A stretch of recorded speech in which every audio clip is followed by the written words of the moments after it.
Welcome back to Create Out Loud with Jen Loud, and that's me. Today we're going to talk to Christa Couture. She's an award-winning singer-songwriter, performer, recording artist. She is the author of the memoir, How to Lose Everything, about the tragedies in her life. She's also proudly indigenous, mixed Korean Scandinavian. She's disabled, she's an amputee, queer, and a mom of a beautiful toddler. She's a broadcaster too for CBC Radio, and about to become a producer of animated films. There's so much about Christa's story that I wanted to bring to you, and particularly, how do you take real multiple tragedies and multiple losses, that even one of which I think would have done me in and caused me to never bother to create again, and how do you keep going? How do you connect the dots? Listen in and let's find out how Christa does it. Writing about loss and trauma, all the different losses and traumas in your life, and your memoir, How to Lose Everything, and writing your songs for your different albums. How did you take care of yourself? The taking care of myself mostly happened before I got to the point of writing, in particular with the book. You know, when you're grieving, when you're going through a loss, you fall into pieces. And writing a book or creating a work of art is like a literal, putting pieces together. And so I couldn't be still actively falling apart. So I was ready to write the book, and that I'd done a lot of taking care. But of course, when it came to, diving into some of those stories and revisiting memories, I also was prepared in that I would think, okay, today's the day I'm doing that thing. Am I ready for it? I'm going to make sure I'm checking in with myself. If it gets to be too much, the tools that I've collected over time of taking a break, looking around, checking with my senses, calling someone if I need to. But I also had a very clear plan with this book. I knew what I was going to talk about, and I'd kind of decided, even in writing the outline, where my limits were going to be. There's so much that is not in the book, because I knew it would be too much for me to write, or things I didn't want to say, maybe too much to read. And so I had a plan, and then I had, a big picture plan. And then I had kind of those daily plans of like, okay, today's the day. I know how to take a break. I know how to self-soothe and just was, I took my time when I needed to. It sounds like the plan. Also, I mean, as a writing coach, one of the hats that I wear, I'm like, yes, a memoir is not about everything that happened to you. Yay, of course, you structured it. And that's one of the things I hear my writers really struggle with, because they get so caught up in, well, it all happened. And so I have to tell it all. But it brings me to a question that I have. I mean, you spent a lot of your creative career as a songwriter. Yes. That's a little narrative art. This is a big narrative art. How did you teach yourself to make that leap? Did you study? Did you? No. I just leapt. I mean, it's true. The stories that are in the book are stories that I have been telling through my music for years before that. But exactly in a very different way, in 3.5 minutes, in rhyming couplets, and there's more metaphor and it is it about me? Maybe. Like right. Sometimes, I'm listening to your songs to prepare for this, and I'm like, now what is that? Which story is that about?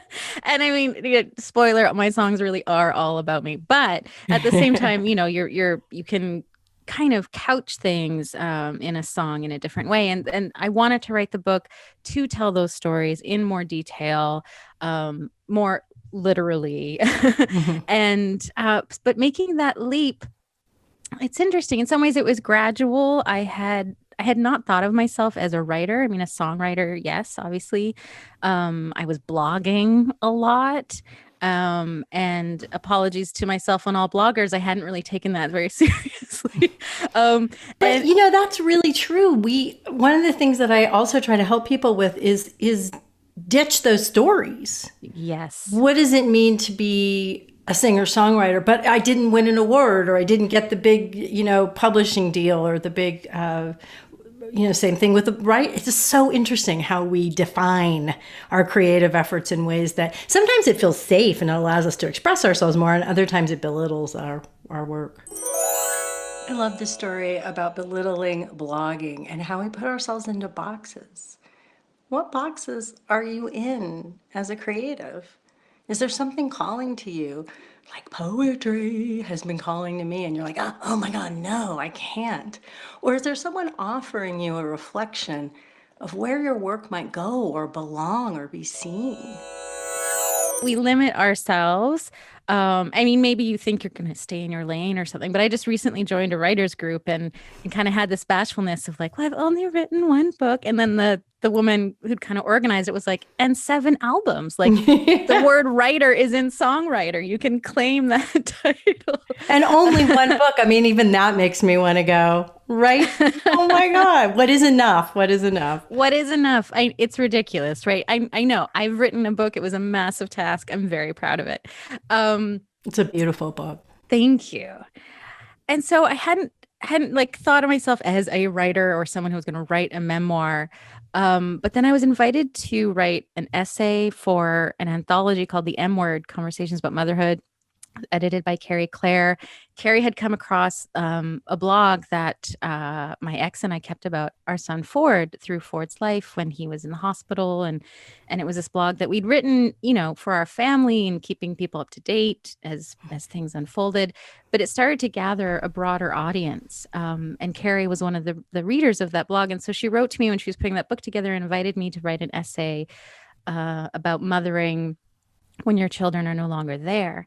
And again, these are, you know, ticking off boxes are the way we limit ourselves. Like the word essay to me just was like high school English. 5-paragraph essay. You know? Tell them what you're going to. Thesis statement, conclude. Exactly. But of course, that's not the case. And there's all kinds of creative ways you can work with that.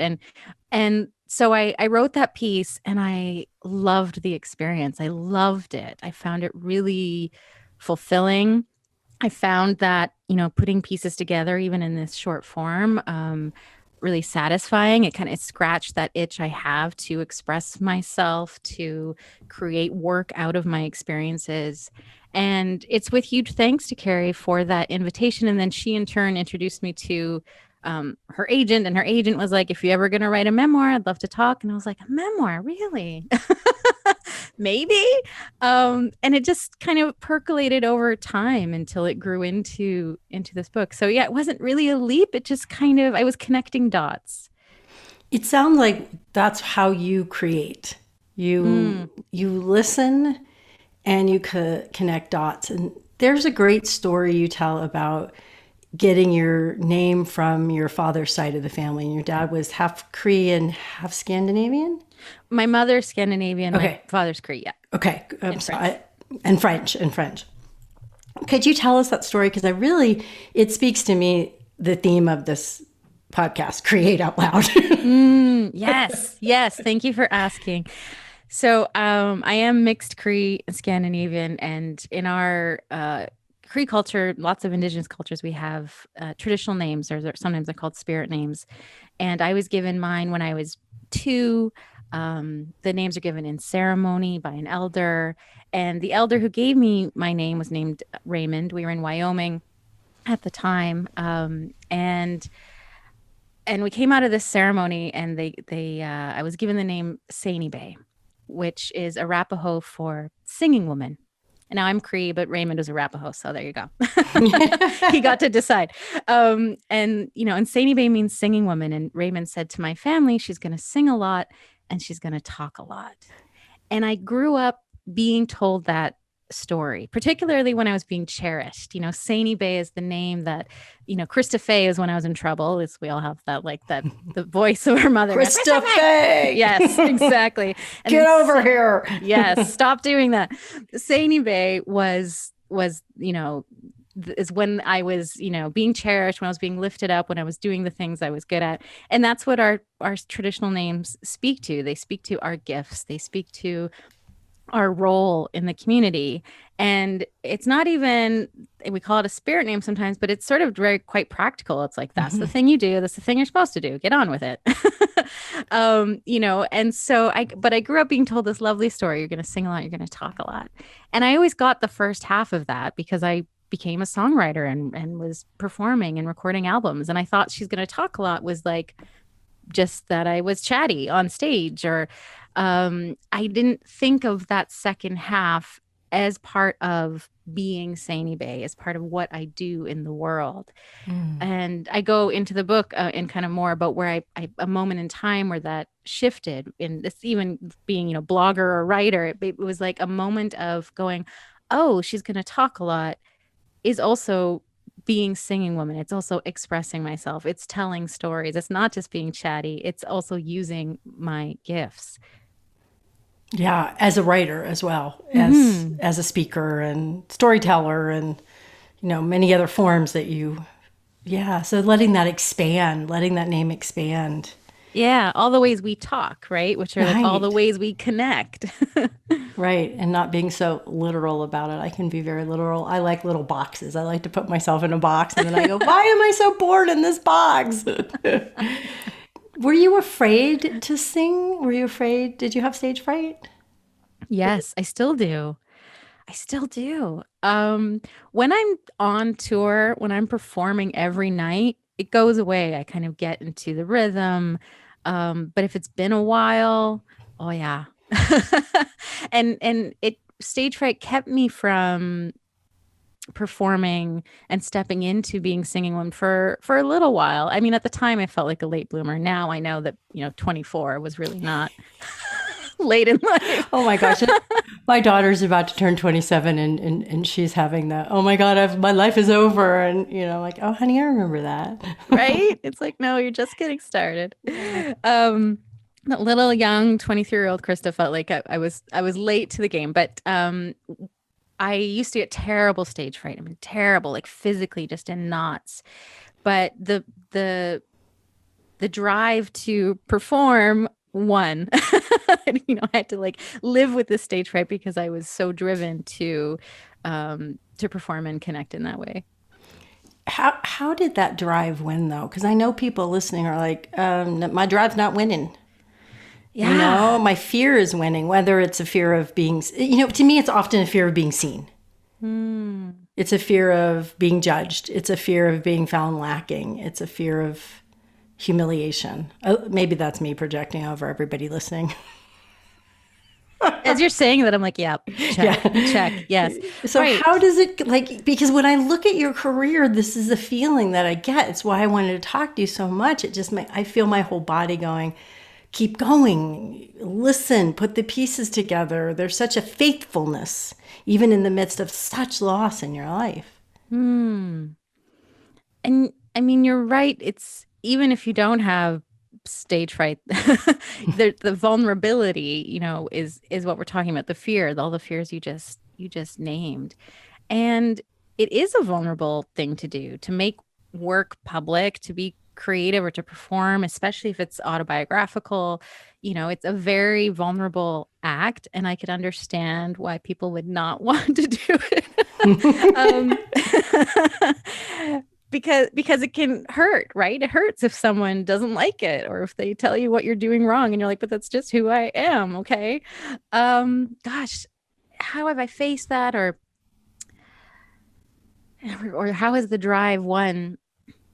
I mean, in different ways at different times. I think, like, after my first son died and I went back to making music, it felt like a real consolation prize. It was a distant second. I would have rather be with my baby. I was like, but he was gone, and I was flailing. I needed to hold on to something. And music became the thing. And so, in some ways, that drive was at that time a survival instinct and a coping strategy. And there's ways I think that, what I was doing was perceived as like very productive. And it's not that it was unhealthy. There was like a real mix of things going on in there. But I also threw myself into my work so much that I kind of abandoned everything else. And with being a touring musician and being in a new town every night and getting to just kind of tell the same story and get used to what that story is also a great way to run away. As long as you need to. I mean, that was really useful, and I needed to do that. So I think there's a time I think about that drive. It was just me trying to get through. Like, so I was willing to face those fears and be vulnerable because I didn't know how else I would survive. And so that's in the hardest, times of my life. But of course, it hasn't always been But desperately difficult. that just, I just wanted to pause there because it also brings up this deep, and maybe I'm being Pollyanna, but this deep self-honoring. Like, I wrote the book Why Bother because in my dark times, which were I call garden variety loss, right? Not tragic loss of limb and children and thyroid cancer. And I fell into Why Bother. It was hard to find that drive. And so there's something so beautiful about it. It really brings tears to my eyes that you found that. And again, I might be painting the picture in the rearview mirror. I, you know, I get that. And I feel a kind of wonder at it too, to be honest. There's something about, sometimes, especially with songwriting, the way that I write music is very, it feels magical. It truly, the muse or a teacher, it moves through me. And I feel like I'm just, I'll just start to sing and it's like a song that I have remembered. And I really feel like a vessel in those moments. Whereas writing the book felt much more intentional and grounded and very physically me doing it. But music comes in this really, really magical way. And I've always been reluctant to dissect that too much because I don't want to scare it away in a way. Like I don't want to figure out how it happens because what if it never happens again? I so get that. It's like a visitation from the magic of the universe. Yeah, and it's like don't world. question it, just don't ruin it, just let it be a bit mysterious. And as you're describing, this like that feeling or sort of witnessing me having this drive over the years, I almost feel like I have a bit of a like I'm afraid to like pull back the curtain a little because I'm like something happened, something carried me through. I feel really, really lucky. And there's also things I can point to as far as like the resources I had and the community I had around me and my social location and stuff that made me being quote unquote okay possible. But when it comes to creating, I mean, there's also times that I really didn't want to or wasn't sure that I would. I think for a while I was writing songs that I didn't want anyone to hear. And they are songs that no one will ever hear. They're really cathartic, pounding on the piano, sobbing material, the kind of journaling sort of stuff. Journaling songs. Yeah, exactly. You're not crafting, you're just letting it out. And for a while, I thought maybe that's as far as it will go. Maybe I won't go back to performing. Maybe I won't go back to doing anything public because it felt raw. And I don't know if I ever thought of it as why bother, but I certainly thought of it as I can't. But time passed, I waited and waited. And then that little sparkle of the drive started to return. That's beautiful. You've talked about how we have a get over it culture and how people are like, it'll get better. And you say, I can't promise you it'll get better. It'll be different. And I love that because when you lose people you love, when your life changes, when your health changes, whatever it is that I know everyone listening has gone through their version of, it is so infuriating when people say I know they often do it out of a way of comforting you and they don't know what to say. They don't know how to be in the grief with you, but it can be really infuriating. But it brings up a question to me. Do you think sometimes because we do get over it to ourselves, that becomes a creative block? Because sorry, can you explain that? Yeah, so we live in a get over it culture. Get over it. Get over that grief. God, haven't you moved on yet?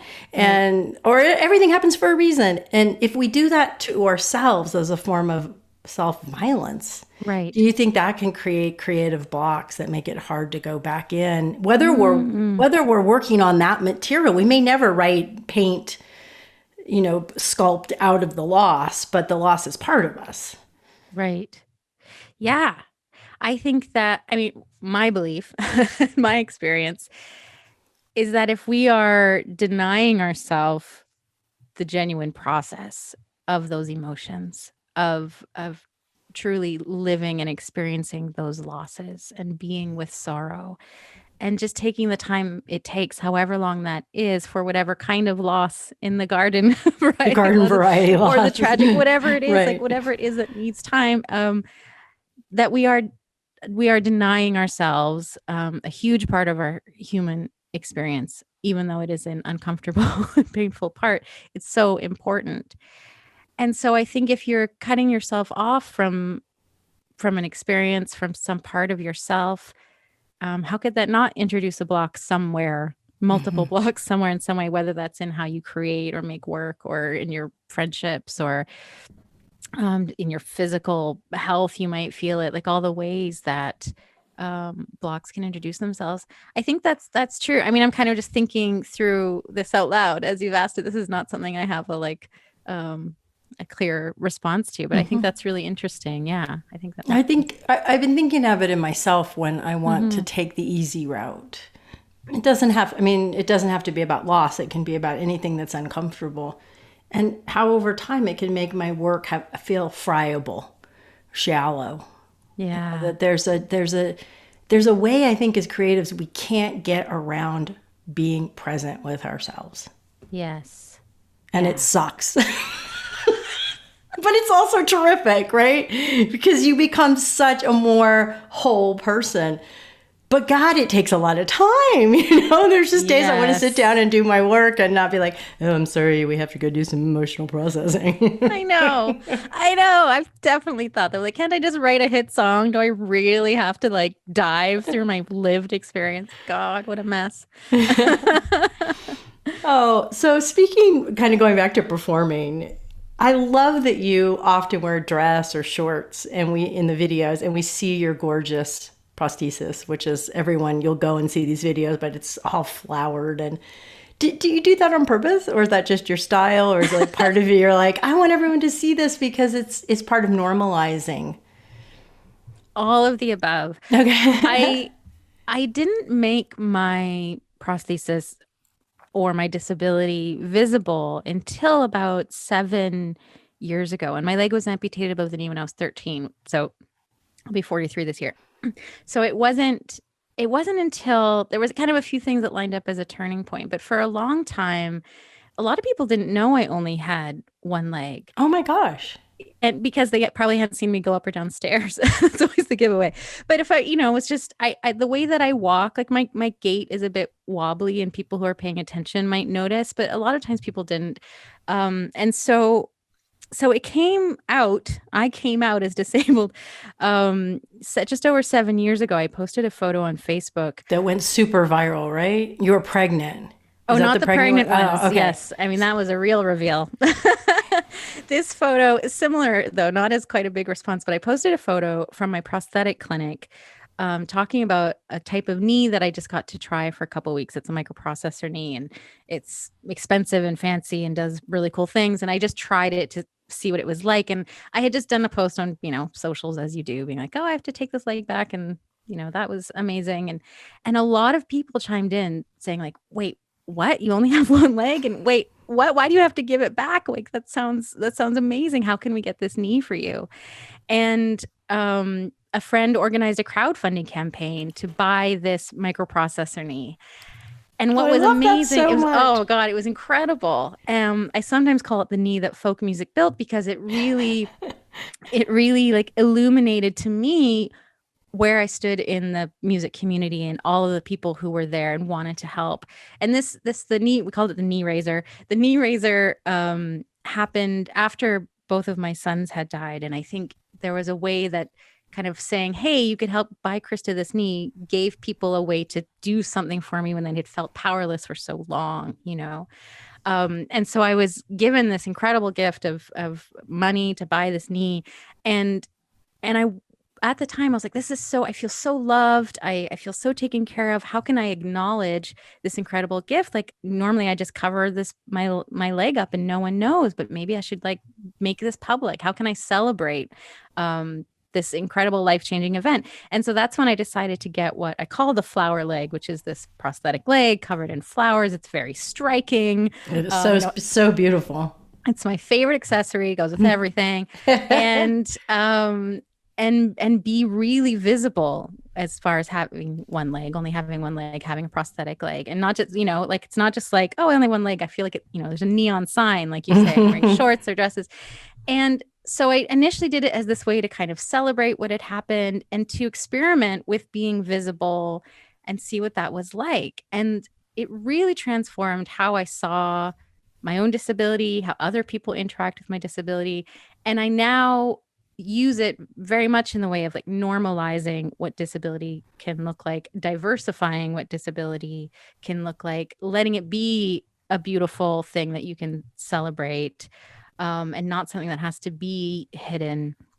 And I think there's a way to, I for so long thought if people find out about my leg, I'll be discriminated against, which is a real fear because disabled people are. But it turns out within the industry, there's also this way that it's become, it's memorable. I for so long was like, well, I don't want to be known as the person with only one leg. And the friend was like, but you are a person with only one leg. Like, why would that be so bad?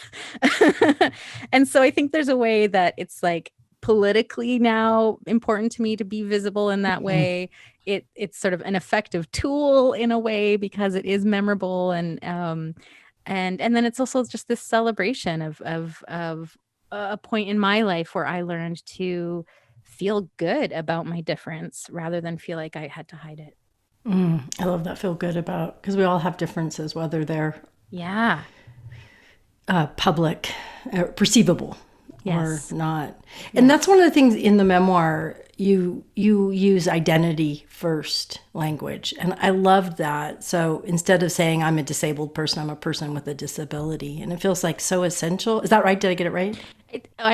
To me, I prefer disabled person. That's identity first, and person first is person with disability. I flipped it because because I'm dyslexic. So disabled person versus person with a disability. Yeah. And why is that important? It's, first of all, I would say it's important that people get to choose. And I always follow other people's leads around who they are. They get to tell us, and then we get to use the words they want us to use. I prefer disabled person for myself for a couple reasons. One is that my disability is not something I can separate from myself, how I see the world, how I experience the world. In the same way that I'm not a person with Swedishness or a person with cisgender womanness. Like I am those things. I am disabled. Also because it's not a bad word. I think when people want to put, with a disability, it's sometimes coming from a discomfort with disabled and that people think there's some like inherent like negative value, like there's merit associated with the word, when really it is just an adjective. It is just an accurate description. It also is important to me because I think it can help us look at what I'm disabled by. There's this way of talking about disability, like the medical model or the social model. And for me, when we say person with disability, it's landing more in the medical model. Like, this is something wrong with me. Maybe it's something we can fix. I'm the problem. Whereas in the social model, or as a disabled person, I am disabled by the attitudes around me. I'm disabled by cultural and social beliefs. I'm disabled by a flight of stairs. I'm disabled by the elevator that's not working at the subway station. And so it can kind of help point to inequities when it is kind of upfront. But I also recognize that I have certain privilege when I talk about being a disabled person, because I know for some people who feel really strongly about person first language, many of those people have more severe disabilities and have been dehumanized and treated like garbage. And they're having to say, hello, I'm a person. And they're having to assert their humanity in a way that I haven't had to. And so I also recognize that I think there's a way that when people feel really strongly about person first, it's because they have encountered more barriers, more severe discrimination than I ever have. And so that's also why I really like respect what people want to use for themselves. Which languages they want to use and which ones help them Yeah. navigate. What does your creative process look like these days? I read that you're making an animated film related to or based on the book, and that you went to film school years ago. I went to film school even more years ago. Yeah. And, like, what's it like to go back to a creative form? I went to film school originally in part out of not being ready to step into making music. It was kind of a detour in that it was like I really wanted to go to music school. I was too afraid to audition. So I went to film school. How often do we do that? Oh, I won't go for what I really desire. I'll go to the left or the right. At least it's in the field. At least it's like it's still creative. Yeah. It's in the. Whereas like now I know I should have just auditioned, and if I didn't get in, I could have still gone to film school. and I loved working in film and television. It was really fun, and I learned a lot, and there was even skills that I picked up that were there that were really helpful in becoming self-employed, and like how to use spreadsheets. And so, but I as music became more in the foreground, and then a few other projects over the years, and motherhood and writing the book, television and film production was no longer a thing. But I do love it, and I've always loved like the music videos I get to make, or even just little social videos that I cut together. Like I really enjoy the medium. And when I was writing this book, or when I was writing the very last passage specifically, I instantly saw it in animation. There's a beautiful animation of a part of a Brené Brown talk, the one about there's like a bear and a deer, and they're talking about empathy, and I sort of had that in mind. Amanda Palmer also did an animation as a part of her audiobook, and I loved those. I loved that idea, and so I applied for a grant, as one does, at Canada Council for the Arts. It was a new program. It was launched first in 2019 called the Creation Accelerator. And there was a development grant at first. I got that. I was really lucky. And it's also in partnership with CBC. And it's this new thing between Canada Council, CBC, whatever. Krista's Canadian, and so she's talking about making her living, at least partially, by getting grants. I've never applied for a grant in my life. I'm American. I know art grants exist, but I've always thought about it as for real artists, not for people like me. And what that made me question is how we all put ourselves, yes, this seems to be one of the themes of the episode, in boxes. The boxes of where and how we earn our money. Are we thinking only grants and residencies? Are we thinking only I have to get my own clients, students, etc.? What is the model? Is it working? And if not, is there another model we want to learn about? And so I had a development grant. I spent a year developing an even bigger project. What was really exciting is that originally had this idea, like I want to animate this passage from the book. It's the How to Lose Everything, a field guide. And then when we got this development money, and I was talking to a producer at CBC Arts, Krishna Krupa, and she was like, well, what's a bigger version of that? Like maybe it's a series of films. And I was like, a series of films. You're right, Krishna. It is. I love how ideas about your work come, how you listen to other people.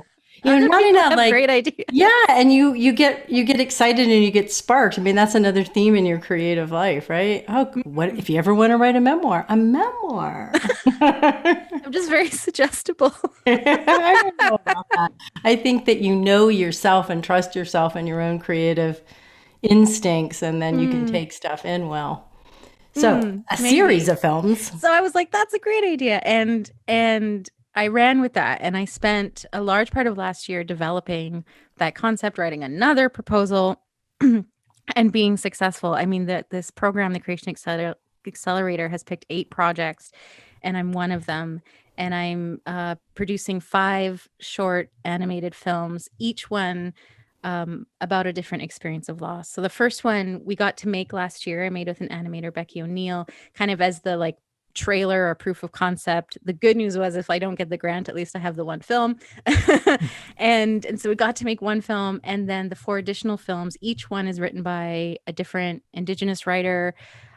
Each one will be by a different animator, and the stories are so beautiful. And animation, it's so beautiful and it's so perfect for these stories of grief because it's so laborious. I mean, frame by frame, slowly but surely, you're one little change, flip one little change. And it's also, it can change form and shape, and things can be obscure or like or strange and you can do anything in animation.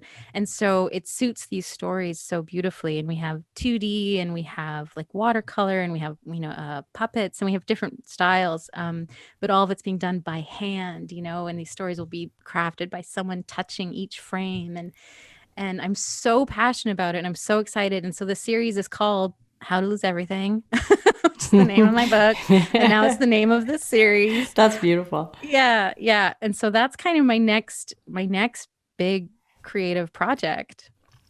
Amazing. Amazing. So, I want to talk about the nitty gritty. You said, yes, going to film school and then making movies taught me about being self-employed. So I've been self-employed for 30 years. You've been doing it for a really long time. How do you handle the money and making sure that there's enough money coming in? I mean, that is such a question for everybody listening who thinks about doing it or who stopped doing it because the money didn't work. Yeah, it's so real. And I mean, I joke about the spreadsheet thing, but I actually feel very grateful to having time to develop those kinds of skills. Paperwork skills. A huge part of being self-employed is paperwork. A huge part of being an artist and writing grants, and then writing grant reports and reporting on those things and keeping track of all your expenses because they need 3 copies of backup or whatever. Like, it's tedious, but I feel lucky that it's something I learned how to do because it has supported being able to make money and access money. I think it can be really difficult to apply for grants. It's not, they don't make it easy. And so if you don't have those skills or access to someone who can help you with it, you might not be able to get that money. And I've been really helped over the years through our arts councils, through Factor, which is one for music. And I've been really lucky, but I've also been really organized, and I've figured out a way. There's luck and there's sort of skill around working the grant system. And so I've been really helped by that. I mean, it's hard, right? Like freelance and self-employment is hard. And I feel like I'm always saying yes to everything because what if there's nothing else soon, and learning how to say no. And in music, I mean, gosh, I didn't really mean to transition out of touring. I mean, I did, but I had the vocal injury with the thyroid cancer, and then decided to try and have my daughter, and knew I wanted to stay in one place for a while. And now during the pandemic, I mean, music and performing and dance and theater and all of those artists are out of work, and it's terrifying. And what do they do? And what would have I done if I hadn't happened to kind of land a few other jobs in the meantime? I think, one of the best pieces of advice I got as an artist or as a musician was keep your day job as long as possible. And I did. I've come back to having, a quote unquote day job or something that is regular. And for me, like right now I work in radio. And so that's sort of like my stable paycheck. That means there's always going to be a bare minimum, but that might not be possible for everyone too. But I feel like, talking about money and being transparent about money, and even as parents, right? Because you see, like on social, I see other parents. I'm like, how did you make that thing? And parent, right, exactly. Like, how is that possible? I used to try to be really transparent. Again, my daughter's well grown up and launched, but my parents moved nearby for months. My husband and I would hand her off. He was a freelance cinematographer. we were always patching together things. Yeah. We were always trying to keep her well cared for. At the same time, we didn't spend every penny we had on childcare, right? Yeah, because that's also, it's so real. And I mean, I was able to write this book because I got a grant that allowed childcare to be an eligible expense. Like, and that is just a fact. And I might have found a way to write it otherwise, but I don't know if it would have been done by now. I mean, money just, that's gonna make or break it. And we talk about the muse and being inspired and overcoming those blocks, but at the same time, like, you have to earn an income and you will need childcare. You need to eat. And so, yeah, I've been lucky with grants. I mean, in music, I've been lucky, and with just kind of striking it with a couple songs that got decent radio play and getting royalties with that. But it's hard and it's scary. It's a tough way to make a living. I feel like sometimes I take both, like, sort of pep talks. Like, sometimes when people are thinking about going into the arts or, music, which I know the most about, and part of me is like, absolutely, you can make an income. There's so many ways, and you can teach, and you can be being a side player is a great job, and there's all these things you can do. And then other times, and I'm like, no, don't, it's too hard. I feel that way about telling people about writing and just, having your own business. And yet I also think there's nothing else I could have done because I'm so deeply unemployable. Truly. I had a straight job for a year and I got fired from the first one. I probably could still be at the second one, truly. I think some people never left. Yeah. And it is like, and being self-employed is also a great job and doable. But yeah, it takes work. So I have, since I was very young, been very passionate about the climate crisis and in our lifetime. And I've been working on a project that I have on my blog. It's called Create Plus Climate, trying to give creatives prompts and ideas and resources to use their voice in their own unique way to break the climate silence and inspire people that we do have a possibility of turning this around. Does that feature in your work at all, the climate crisis? I know there's the song Like Water, Like Earth. I didn't know if that was around that, or is that something that you use in your work or think of using your voice for? Like Water, Like Earth was written for an art exhibit at the Gardner Museum here in Toronto, which is a ceramics museum. And it was a friend who created, Louis Esme, who created this installation about land acknowledgements and kind of a nod to land acknowledgements. And the exhibit was called Blood-Soaked Ground or Blood-Soaked Earth, which tells you what that was about. And so I wrote Like Water, Like Earth, kind of wanting to tie into, like, what are we actually talking about when we talk about this land? When we're making a land acknowledgement, really, what are we saying? We know when we do this to acknowledge, like, the indigenous nations who've been here for whatever. But it's like, and, who were killed. And who were murdered, and the genocide was stolen. So and so that's what that song was part of. It's interesting because it matters to me. Like, the climate crisis matters to me. It's something that we talk about a lot in our home, in our family, and the choices we make. And I don't know if it's been explicit in my work. I'm sure it's come up.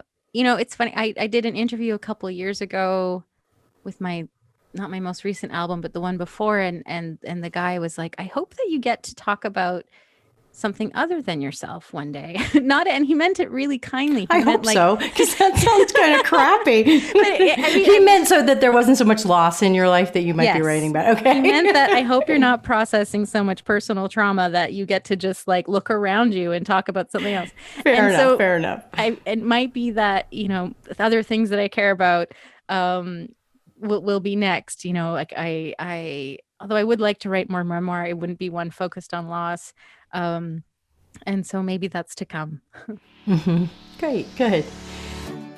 And I know it's one thing to listen to this podcast, right? And hear people having these breakthroughs and coming back from bad things and triumphing in some really wonderful ways. And then it can feel really difficult to put it into your own life. It just can feel far away. And like, they can do it, but then how do I bring it into my actual creative life?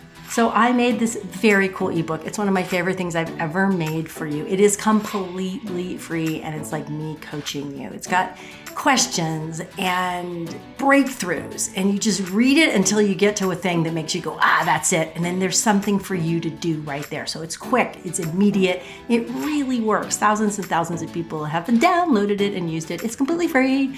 So just head over to jenniferloudon.com/desire and get it and open it. Don't just download it, open it and just start reading and follow the directions. I think you will be amazed at how much easier it makes it to create out loud. What's your spiritual life like, and how does it inform your creative life? I thought about that because of the story of how much ceremony you grew up around with your father. Yeah, I did. I grew up with his ceremonies, with Cree ceremony, my ceremonies, and in a way that, I mean, I'm so grateful for, because so many Indigenous people did not grow up with access to that, in a way that I took for granted. Once I was a teenager and I was like, hey, whatever, Dad, of course. And by the time I was ready to come back and say, okay, wait, can we talk about those teachings now? Because why did we do it this way or that way? He was already sick and dying. And so I didn't get a chance to do that with him. But actually, at the beginning of the conversation, we talked about how do I take care in creating or writing stories about these experiences, and what I didn't say, I mean, the first thing I do is I get a smudge first, but it's almost like, well, obviously, duh. Start with a smudge, end with a smudge.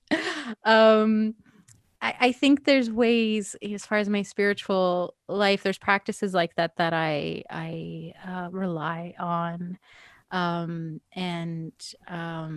It probably looks kind of like a mindfulness or a meditation practice, just taking time to sit quietly, think about, who I am in the big picture, connecting to my ancestors forward and back, and practices with sage and with smudging. I haven't been to a sweat in a long time. There's a lot of things that aren't present in my life right now, as far as spiritual care.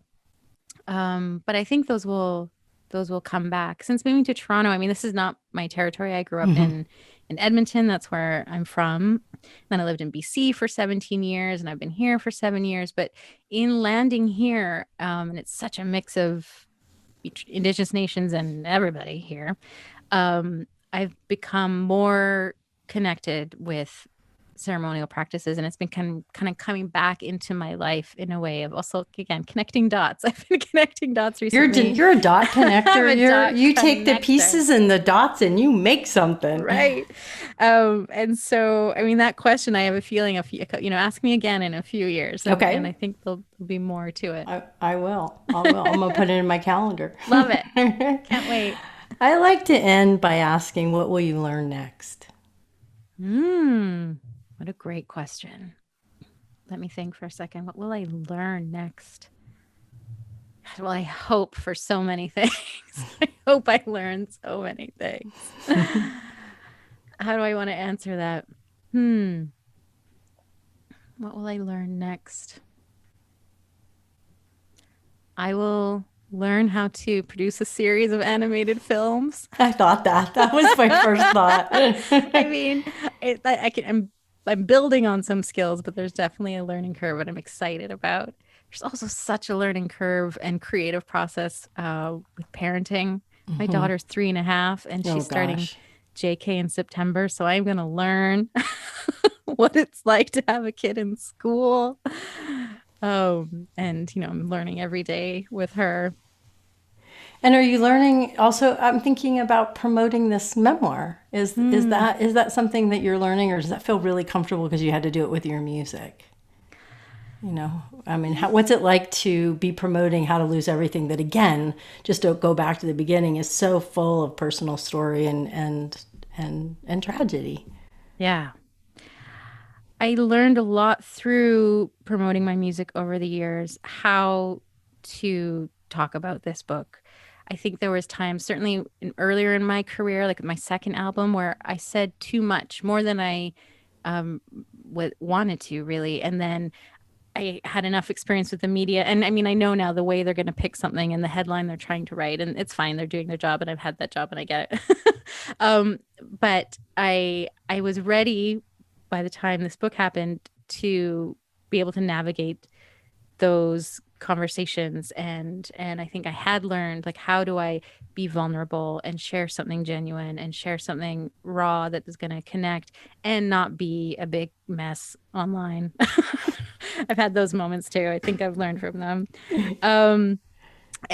But it's ongoing. It is ongoing because things come up that I didn't expect, and it is my first book, and so there's like newness to the literary world that I'm learning for sure.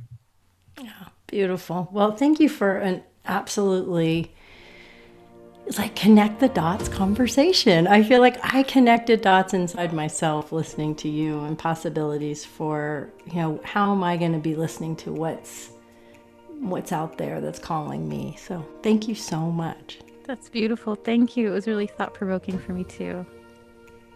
I loved spending time with Christa. I loved her book, How to Lose Everything. And if you're thinking, I can't read a memoir about that much loss, it's incredibly life affirming.